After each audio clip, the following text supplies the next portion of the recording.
Buenas noches, bienvenidos a Milenio Mercados en Perspectiva, aquí como todos los domingos con Juan Musi. Juan, muy buenas noches. ¿Cómo estás? Muy buenas noches, Manolo. Y su servidor Manuel Somoza para hablar de temas económico-financieros en México y en el mundo. Y después, en la segunda parte del programa, tocaremos algo que le va a interesar y es cuáles son nuestras expectativas sobre la cotización del peso para fin de año. Pero bueno, vamos a empezar con México. México tuvo en términos de economía una buena semana de noticias. La primera es que salió el crecimiento de la economía mexicana por el segundo trimestre, salió en 2.1, lo cual, salió en 1.8, lo cual estuvo por encima de lo estimado, y esto hizo que la mayor parte de las calificadoras, de los analistas que están observando la economía mexicana, subieran su estimación de crecimiento. Por ejemplo, nosotros en Cibanco subimos nuestra estimación al 2.3 para la economía mexicana en el 2017. La encuesta de Banco de México salió y la subió de 1.98 a 1.99, y algunos de los bancos más importantes del país también hicieron lo propio. Yo creo Ahora que esto sí las estimaciones andan entre el 2 y el 2.3%. Sí, yo te iba a comentar aquí, yo creo que esto sí es una verdaderamente buena noticia, ¿no? Aunque sigue siendo un crecimiento mediocre, ¿no?, para la economía mexicana, el 2%, pero ahorita lo vamos a platicar tú y yo más adelante. Es increíble cómo pasamos de un crecimiento que llegó a estar por momentos en 1.3, incluso en su peor momento 1.4 para todo el año. Sí, como ya estamos en casi expectativa, 2, ¿no? La Así expectativa de crecimiento sí mejoró en enero mucho, y ¿no? febrero, pues era lo que dice Juan, 1.3, 1.5 los más optimistas. Hoy los más optimistas, que somos nosotros, estamos en el 2.3 y la mayor parte de los analistas ya están arriba del 2%. Un punto completo, son ¿no? buenas noticias. También se incrementó la confianza del consumidor, la inversión bruta fija también observó un crecimiento bastante decente, y esto culminó el viernes con el anuncio de Fitch de que cambiaba la perspectiva de la deuda mexicana de negativa a neutral. Era la última calificadora que faltaba en dar su pronóstico. Ya lo había hecho Moody's por el mes de marzo, después lo hizo Standard & Poor's hace un mes y ahora lo hace Fitch, y con esto las tres calificadoras más importantes ya nos dan una visión estable de nuestra economía y mantienen nuestra calificación en BBB+, que es grado de inversión y que es una muy buena calificación. Oye, y aquí yo reconozco que esto jamás me lo hubiera imaginado. Hubo momentos en los que veíamos como inminente que nos iban a bajar la calificación. No solo que nos la iban a poner en observación negativa, sino que íbamos a bajar un escalón, ¿no? Entonces creo que esto también es una magnífica noticia. Este riesgo de que nos bajen la calificación, pues por lo menos ya lo pateamos un rato. Y yo creo que aquí hay que reconocer que el cambio de secretario de Hacienda ayudó. Sin duda. El secretario Meade es una persona muy disciplinada, ha llevado a cabo los recortes, y aparte también hubo cosas que nos ayudaron, ¿no? Sí. El dividendo que le pagó Banco de México al gobierno federal como producto de la utilidad cambiaria por haber mantenido el año pasado 180,000 millones de reservas en dólares, sí, son cosas que nos vinieron a ayudar, pero no cabe duda que ha habido mucho mayor disciplina en la parte de los recortes. Qué lástima que los recortes se hayan hecho básicamente en el tema de recortes a las inversiones y no al gasto corriente. No al gasto, sí. Pero bueno, eso ya lo veremos, a ver cómo viene el paquete para el 2018, pero las noticias de la economía mexicana han sido mucho mejores de las que podíamos haber esperado en el primer trimestre. Y la recaudación, pues con el gasolinazo, pues también ha mejorado, ¿no? Claro, eso fue toda lo esa que economía ilegal que no paga. Las finanzas públicas, tuvimos por primera vez el superávit primario, en fin, las cosas van mejor. Yo creo que el gran reto lo vamos a tener en el 2018. Sin duda. Ahora bien, en Estados Unidos que hubo, también la economía norteamericana sigue creciendo bien. Nada más para resumir, culmina también este dato muy bueno de la creación de empleos no agrícolas en Estados Unidos. 209,000 empleos se anunciaron el viernes contra 190,000 estimados, y esto abre la posibilidad de que la Reserva Federal sí pueda hacer un incremento en la tasa de interés una vez más, quizá no en septiembre, pero sí en el mes de diciembre. No sé cómo la ves. Sí, quedan 3 reuniones, como tú dices, septiembre, octubre, septiembre, noviembre y diciembre. En octubre no hay. Yo creo que septiembre van a utilizar esa junta más bien para hablar del estado general de la economía y quizás para dar un poquito más de detalles sobre algo que ya has venido hablando tú, que es la reducción de la liquidez o de la hoja de balance de la Fed, ¿no? ¿Qué quiere decir esto? Que de todo el dinero que se imprimió después de la crisis hipotecaria en el 2008, durante 6 años, que se compraron bonos, que se recompraron bonos, van a empezar a disminuir esta hoja de balance, ¿no? El balance de la Fed no tenga tantos bonos. Llegó a crecer a 4.5 trillones adicionales, ¿no? Entonces quizás la de septiembre se aproveche para dar detalles en ese tema en particular y dejar la puerta abierta para un incremento más en noviembre o en diciembre. El mercado laboral en Estados Unidos está fuerte. Yo estoy de acuerdo. Yo pienso que sí va a haber un alza adicional. Muy bien. Así es. Luego en Europa, muy brevemente, también salió el crecimiento del segundo trimestre, salió abajo de lo estimado, 2.1 versus 2.4.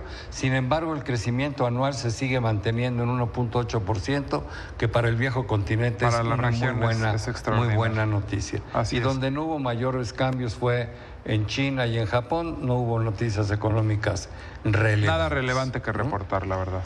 Dicho eso, a mí me gustaría pasar al tema de fondo, que es el tipo de cambio. Y hemos preparado 2 gráficas muy simples. Una que ahorita la van a ver en pantalla, y es cómo se movió el tipo de cambio en el 2016. Empezamos el año, y ahí lo están viendo ustedes en la gráfica, en 18, 19 pesos por dólar, y terminamos en 20.61, con 2 periodos muy marcados. La primera parte del año, altas y bajas, ahí se juntaron primero un fortalecimiento del dólar contra todas las monedas. Por la política monetaria en Estados Unidos, claro, ¿no? Producto de dejaron de emitir dinero, se suponía que las tasas de interés iban a subir en forma más agresiva, lo cual no sucedió, pero el efecto sí fue real en los tipos de cambio del mundo, pero a México le cayó el chagüistle, como decimos, ¿no? Sí. Fue un primer semestre de muy malas noticias, muy mal precio del petróleo. Hombre, las calificadoras nos bajaron la perspectiva de nuestra deuda de estable a negativa. ¿Qué otra mala noticia? Bueno, se hizo evidente la debilidad de las finanzas públicas. En fin, fue realmente una tras otra, puras malas noticias. En ese semestre, que si lo divides el 2016 en primero y segundo, y el segundo ya más marcado por el tema electoral, como bien dices, la mezcla mexicana llegó a estar por debajo de $20. Por eso, ¿no? Era un verdadero drama. Dramático. Hoy la mezcla mexicana está arriba de los $40, o sea, está 100% más del doble, por arriba de lo que pudimos haber visto en febrero, marzo del 2016. Sí. Pero también se ve en la gráfica cómo después, en la segunda parte del año, ya la línea es de devaluación tras devaluación tras devaluación, donde ahí lo que más impactó fue el fenómeno Trump, ¿no? Sin duda. Para culminar en diciembre en 20.61, no olvidemos que llegó a tocar en algún momento dado hasta los 22 pesos por dólar. Sí, esta gráfica está hecha, como comentabas tú ahorita, más marcado por trimestres, pero sí llega un momento, por ejemplo, pre-Trump, antes de la elección, cuando se pensaba que Hillary iba a ganar, en el que el tipo de cambio llegó a estar en 18.10. Yo recuerdo perfecto, el día de la elección, en la mañana, y terminó en estaba en 18.10. 18.10. Ese mismo día la vimos tocar 21.50, un desastre verdadero. Ahora, si ven la gráfica del tipo de cambio en 2017, hay lo contrario, ¿no? Así como nos devaluamos pues prácticamente 17 o 18% en el 16, en lo que va del 17 nos hemos revaluado 15%. Empezamos en 20.79, hoy estamos sobre los 17.80, ¿no? O 90, ¿no? Así es. Muy pegadito ahí, y vemos cómo lo que hemos tenido son buenas noticias. Primero, Trump ya no nos dio tanto miedo, la expectativa de la negociación del Telecán en términos generales ha mejorado. Pero ojo que ahí es un sentimiento, ¿no? Todavía no hay nada concreto. Yo tengo reservas sobre eso porque creo que es muy frágil todavía el No, y el jaloneo proceso, va a estar bueno, ¿no? Yo creo que la negociación va a ser una negociación difícil. Creo que sí hay posibilidades de que termine bien, pero bueno, eso evidentemente es lo que ha ayudado a que mejore la la estabilidad del peso. Sin embargo, yo creo que todas las buenas noticias ya las vivimos, ¿no? Es lo que te iba a decir, tienes como que en el 2016 un panorama en donde todo estaba puesto en contra y todo eso que estaba en contra o negativo en el 16, en el 17 mejoró. Petróleo al doble, un Trump que no te hizo todo el daño que te dijo que te iba a hacer, todavía. Una Fed que no ha subido las tasas de la forma tan agresiva como decía que lo iba a hacer, todavía. Y una mejora en la perspectiva y en las finanzas públicas de México, ayudado por el gasolinazo, ayudado por una mejor expectativa de crecimiento. Y por el dividendo de Banco de México. Y por el dividendo de Banco de México. Entonces, como que todas las malas que estaban en el 16 adentro del tipo de cambio, se volvieron buenas para este año. Y están ahí adentro del 17.80. Ahora, ¿qué nos queda de agosto a diciembre? Yo creo que nos queda una parte bastante difícil.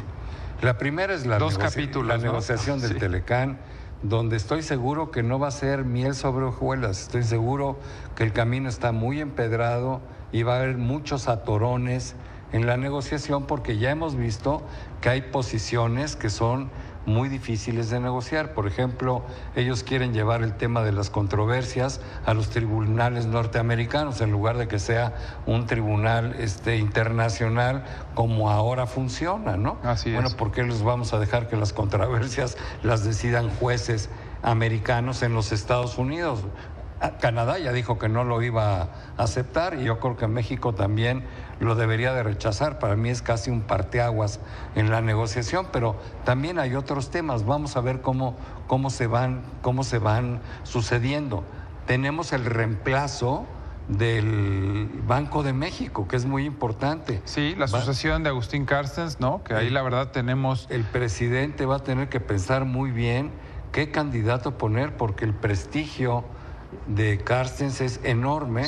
Entonces pues tiene que llegar una gente que se vea como lo suficientemente inteligente, honesta y capaz. Ahí el mayor miedo que tenemos del Banco de México es que llegue un cuate del presidente o un cuate del sistema, un cuate sin las tablas o la experiencia política. Que eso no suceda, pero yo creo que es un tema crítico. Es un tema bien importante, bien importante. Porque además la labor de Carstens, así como dijiste también en su momento la del nuevo secretario de Hacienda, pues ha sido fenomenal. Entonces, por ahí puede venir más ruido. Tenemos otro tema que a muchos no les gusta, pero es que yo siempre he dicho que lo político sí juega en lo económico, ¿no? Y las encuestas, vamos a ver cómo están en diciembre. Si en diciembre las encuestas marcan a Morena como todavía lidereando las elecciones, estoy seguro que eso le va a afectar negativamente al tipo de cambio. Yo también, y te dejo con esta reflexión. Acuérdate de lo que pasó en el Estado de México el día que se anunció que Morena no ganaba. Sí, bueno, ¿Qué le pasó al tipo de cambio? En el periódico se apreció más de 40 centavos. Diciendo que los mercados no quieren a Morena, ¿no? Y no es nada personal. No es una precisión nuestra. Los mercados quieren certidumbre, los mercados quieren un camino y no ese es el camino. Como muestra un botón. Nuestra estimación para terminar es: diciembre vemos el tipo de cambio entre 18.50 y 19, en ese rango. Sí, dicho esto, el nivel actual es un nivel atractivo de compra. Así es. Bueno, pues eso es lo que queríamos platicar con ustedes hoy. Gracias, Juan. Gracias, Pero sobre todo, gracias a ustedes por estar con nosotros aquí en Milenio Mercados en Perspectiva. Muchas gracias.